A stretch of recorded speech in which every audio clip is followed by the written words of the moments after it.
It's apparent to the members of the committee as well as to the general public that you as budget director and President Trump feel that you have the authority to pause and sometimes outright disregard appropriations that are directed by Congress.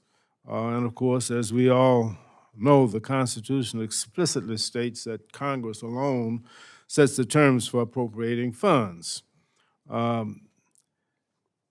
But if, for example, we give you the benefit of the doubt that you're somehow under the impression that the OMB's actions over the last 18 months to withhold funds across a broad spectrum of programs is legal, can you let us know what kind of language we need to use in our appropriations bills that you and OMB would consider to be unambiguous enough in directing the executive branch to disperse appropriating funds without delay, without additional restrictions that undermine the intent of Congress, and without political considerations like retaliation?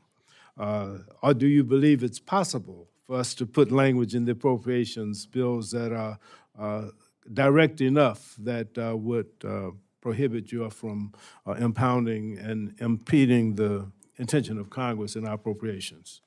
I'm not going to engage in a hypothetical, but it's an interesting question, Congressman, in the sense that many of the things that you say are the questions that we get in terms of whether we're getting money out the door quickly is in fact us reviewing to see whether it's done efficiently or not, and to ensure that agencies aren't doing deficiencies, that there's a spend plan in place, which was literally why we were set up in the first place.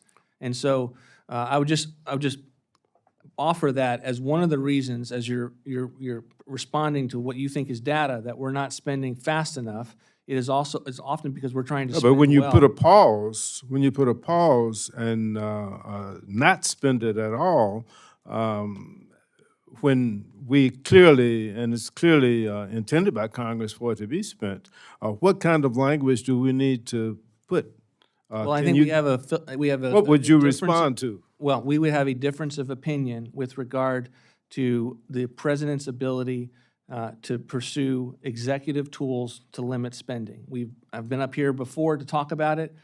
We used many of those tools last year. I don't think this is about writing the bills differently, but I will say this, Congressman, we're working with the committee to pass these appropriations bills. I think we had one of the most successful appropriations bills in seasons and process in history last year, subject to the You believe that there are three shutdowns that equal occurred. branches of government? That, Of course, absolutely.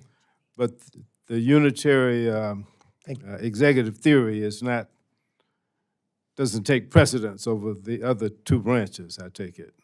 We believe there are three equal branches, and we are always looking back to how the founders intended our constitutional structure to operate and function. Thank you, Mr. Bishop.